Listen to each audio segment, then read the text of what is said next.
Салам, мен ат Марген Бактыбек уулу.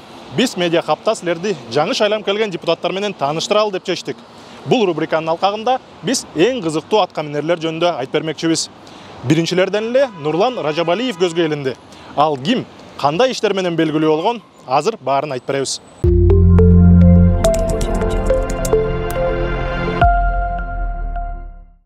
Нурлан Ражабалиев негизи профессионал футболист болгон. 1994-2006 жылдары түрдүү клубтарда ойногон.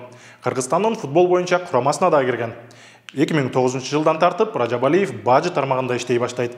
2016 жылы Ош бажысынын жетекчиси. 2017 жылы бажы кызматынын жетекчи орун басарлыгына дайындалган.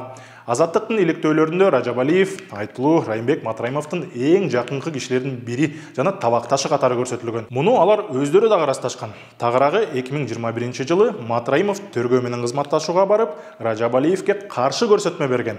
Бишкектин 1-май райондук соту Нурлан Ражабалиевди бажыда коррупциялык схемага түзүүгө күнөөлүү деп таап 260 000 сом айыпка жыккан. Анын алдында эле Ражабалиев айыбын мойнуна алып, 12 миллион сом зыянды мамлекетке төлөп берген. Бирок коррупционер деп соттолгон Ражабалиев парламенттик шайлоодо жаркырап чыга келди. Баткендеги номер 2 бир мандаттуу округтан талапкерлигин коюп, азыр эң көп добуш алды деп көрсөтүлүп турат. Бирок атандаштары анын жеңишин тааныбай жатышат. Алардын бири Чынтамир Ашыралиевдин жүйөсү мындай. Шайлоо күнү 28 ноябрь кечки саат 20:00 шайлоо участоктары жалпысынан жабылды. Эсеп башталды. Эсеп башталгандан кийин саат 20:25 чамасында менин рейтингим боюнча жалпыга маалымдоо каражаттары жазып чыгат. Мен өзүм атандаштарыман өтө чоң айырмачылык менен алдыда бараттым. Экинчи орунда Ражабалиев Нурлан Аскаралиевич баратты. Ошол убактагы сан боюнча 1700 добушка менин артында келатты. Саат 20:40 сбой деген маалымат берилди программада, байкоочуларыбыз. Сбойдун узундугу бир 40 мүнөт болду.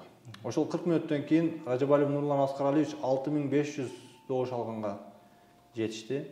Менин добушумду 6310 деп көргөзүштү. Ошондо бул участоктор жабылгандан кийин болуп атат. Жабылгандан кийин 28 ноябрь күнү кечинде, шайлоо бүткөндөн кийин. Биздин эл нааразы болду. Менин шайлоочуларым нааразы болду. Кандай бул 2000ге жакын добуш менен артта келаткан киши астына озуп чыкты деп. Мен ал күнү токтоттум. Эртең ручной подсчеттон баары билинет. Кол менен эсептөөнүн баары билинет. Эртеси күнү ручной подсчет бүттү. Кечки саат 17:20 мен 6262 добуш менен кол менен эсептөөнүн жыйынтыгы менен жеңип чыктым. Нурлан Ражабалиев Аскаралиевич 6106 добуш менен экинчи орунда эледи. Анан биз БШКга чалдык, БШКнын кызматкерлерине чалдык, биздин Баткендеги тикке чалдык. Биз тактаганга аракет кылдык. БШКнын кызматкерлери тастыктады. Протоколдор 100% түштү, келип түштү. Бизде 80 участок бар, Баткен шайлоо округунда. 80 участоктун жалпы протоколдорунун эсеби боюнча кол менен эсептөө бүтүп, аны БШКнын официалдуу сайтына таблицасын илинди. Сизде скриндери бар? Менде скриндери бар. Бул азыр менин колумдагы бул биринчи сбойго чейинки. Биз сбойго чейинки берип аткан маалымат каражаттарын берип аткан скрин кылып алдык. Бул жерде Ашыралиев Чынтамир Камчыбек 29,94% менен 3254 добуш менен алдында келетам. Ражабалиев Нурлан Аскаралиевич 17% менен 1888 добуш менен экинчи орунда келатат да. Ушундан кийин дагы кичине өзгөрүү болду, көп эмес. 200 добушка өзгөрүү болгондон кийин сбой болду. Бул саат 20:25 чамасында. Эртеси күнү биз күттүк. Биз күткөндө могул жерде азыр 24 кейжин эмеси, бул официалдуу сайт бул. Центр избиркомдун сайты. Бул жерде жазылып атат. Результат по ручному итоговые данные по результатам ручного подсчета деп жазылып атат. 80 участок бар. Бизде 80 участок баары түшүп келди. 100% текшерилип бүттү. Мен 6262 добуш менен биринчи орунда турам бул жерде. Ооба. Бул жакта Ражабалиев 6106 менен турат. Мен буну башка дагы Салам радио деген биздин Баткен эмес бар, бул жакка да көргөзүп бергем. Бирок бул биздин мындай десем, менин шайлоочуларымдын кубанычы көпкө узаган жок. 29 ноябрь күнү ошол 3-4 сааттан кийин кайра ошол биз Семей аркылуу уктук. Семейден кайра өзгөрүлдү, сбой болуптур кайра Баткенде деди. Бул 29 күнү, 28 эмес. 29 да сбой болуп атат булардын сайтында. 29-ында кайра түнү менин алган добушум 6310 болуп атат да бул жерде. Ражабалиев Нурлан Аскаровичтики 6556 добушка өсүп атат. Бул менен эмне демекчимин, эми БШКнын шалаакылыгыбы же ошол жердеги азыркы айтып аткан кызматкерлердин шалаакылыгыбы кандайдыр бир себептер менен кол менен эсептөөнүн дагы жыйынтыгын булар өзгөрткөнгө жетишип атат. Анан бул менин шайлоочуларымда, мен ошол 6,5 миңге жакын шайлоочуларымдын ишеничин анан күмөн жаратып атат буларда, бул шайлоонун жыйынтыгынын таза өтүшү боюнча. Чынында Ашыралиев алдыга чыкты деп БШКнын статистикасынын негизинде маалымат сайттары жазышкан. Арасында 24 KG, Кактус, Instagram баракчалары жана мамлекеттик каналдарда бар. Анан кандай болуп кетти? Шайлоонун канчалык таза өттү деген да суроолор болуп атат. Мен шайлоонун жанакы үгүттөө иштери боюнча колунан келишинче биздин мамлекет аракет кылды. Бирок ошол аракеттин баарыгын президентибиз көп нерселерди убада берди биздин элге бул шайлоо боюнча. Ошонун баардыгын ошол жерде отурган азыркы айтып атышкан эки кызматкер деп айтабыз биз, же чын эле оюнбу, бул бийлик тарабынан болуп атканбы, БШК тарабынан болуп атканбы, ал күмөн. Элди азыр менин бирден бир сиздерге келип маек берип атканымдын себеби ошол 6,5 миң менин шайлоочума ошолорго мен мындайча айтканда ишендиришим керек болуп атат. Менин жеңилгенимди, же болбосо жеңгенимди. Себеби мага аксакалдар биринчи ручной подсчётту күтүп тургула деп, ызычуу кылбай деп токтотконумда аксакалдарды, алар мага күмөн жараткан болчу. Андан кийин биздин айылда митинг болду. Ар бир айылдан активисттер чыгып митинг кылышты, ошол Ражабалиевдин уткандыгы боюнча. Мен ал митингге барып үйүңөргө тарагыла деп үйгө тараттым активисттерди. Ошол жерде мага аксакалдар айтты, сени Ражабалиев Нурлан сатып алып койгон окшойт, сенин жүргөн турганың башкача деп сөз болду. Аларда мага болгон күмөн жаралып атат. Себеби мен унчукпай калып атам да, үйгө тарагыла, баарын сот чечет, баарын деген ушул күмөн жаралып атат да, мен азыркы күндө менде башка тандоо жок.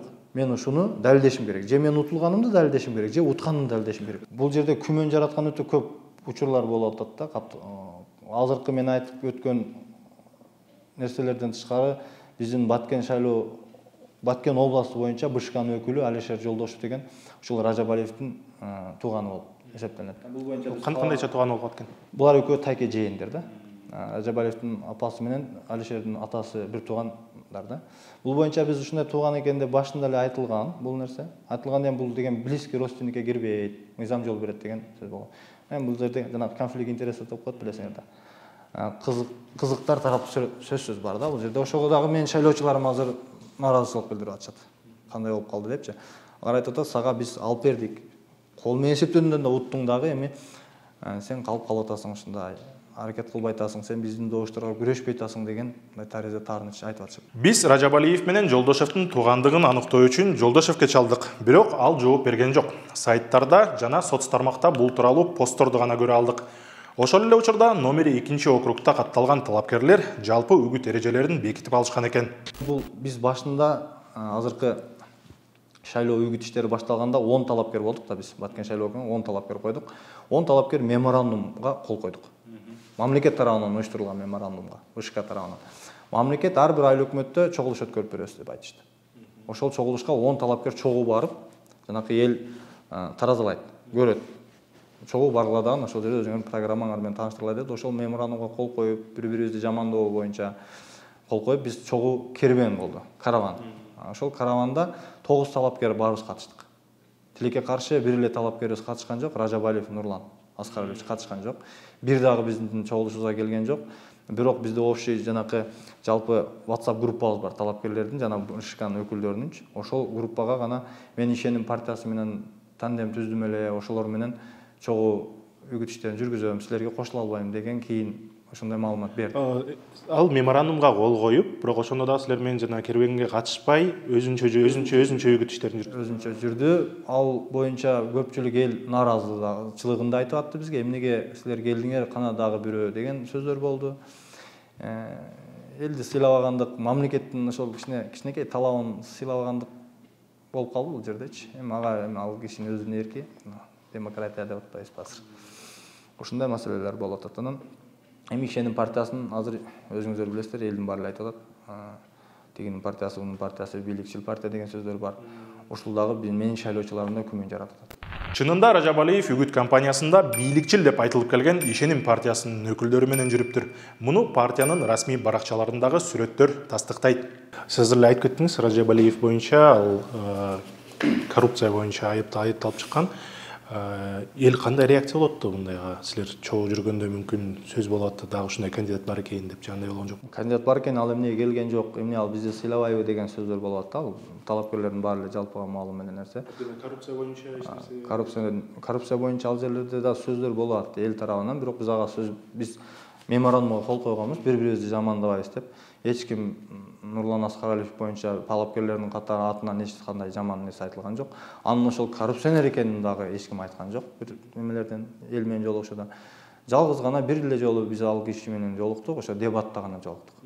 Ал дебатта дагы ошол Наманжан Аркабаев айтты ушул коррупциясы боюнча. Бирок ал жерден дагы эми ушундай мыйзам жол берди, менин моралдык укугум бар деген сыяктуу жооп берди. Буга чейин соттолгон адамдар судимость погашен болсо дагы, мындан ары мамлекеттик кызматтарга ишке алынбасын, мамлекеттик кызматтарга жолобосун, эл өкүлү болуп, депутат болуп шайланбасын деген мыйзам долбоорун көтөрүп чыгайын деп атат. Сиз ушуга көз карашыңызды мага айтып койсоңуз. Сиздин сөзүңүздүн төркүнү каяка кеткенин билип турам. Эми эч кандай сизге кыянаттык жаман оюм жок эле, бирок ошол соону бергениңизге ылайык жооп берип коеюн. Мыйзамга ылайык ал жерде штраф төлөгөндөн баштап эле погашение болуп калат. Ошондуктан мүмкүнчүлүк бар, бүгүн жогорку кеңешке катышып турган мүчөлүк. Жок, мен ошол долбоорду көтөрүп чыкканыбыз кеч, ал долбоор уже сунушталып, президент кол коюп берди. Уголовный кодекс киргени тууралуу баарыбыз жок окшойт. Бүгүн барып ачып көрсөңүз, ошого өзүңүз жетесиз. Жаңы уголовный кодекс кабыл алынды дагы сиз көтөрүп аткан маселе боюнча так даана жазылды. Тагыраак айтканда 95-беренени ачып карасаңыз, бир топ пункттар турат, ошол сиз айтып аткан маселелер так даана жазылган дагы. Ошол погашение бир беренелер боюнча 5 жыл, бир беренелер боюнча 10 жыл болуп көрсөтүлгөн. Мен сурап кетет элем, ошого бир сыйра таанышып алсаңыз, жаңы мыйзамдар менен. Жыйынтыгы кандай болду? Бажыда коррупциялык схемаларды түзгөм деп мойнуна алган Райымбек Матраимов камалган жок. Аны менен чогуу жемкорлукка барган Нурлан Ражабалиев азыр ушул Ак үйдүн босогосун аттаган отурат. Бул адилеттүүлүкпү? Бул коррупция менен чыныгы күрөшүүбү? Пикириңизди комментарийге калтырыңыз. Баса, эмкиде ким тууралуу айтып берели? Эгерде сизде кайсы бир депутаттын кыңыр иштери тууралуу маалымат болсо, биз менен бөлүшүңүз. Албетте каналга жазылып коюңуз. Көрүшкөнчө.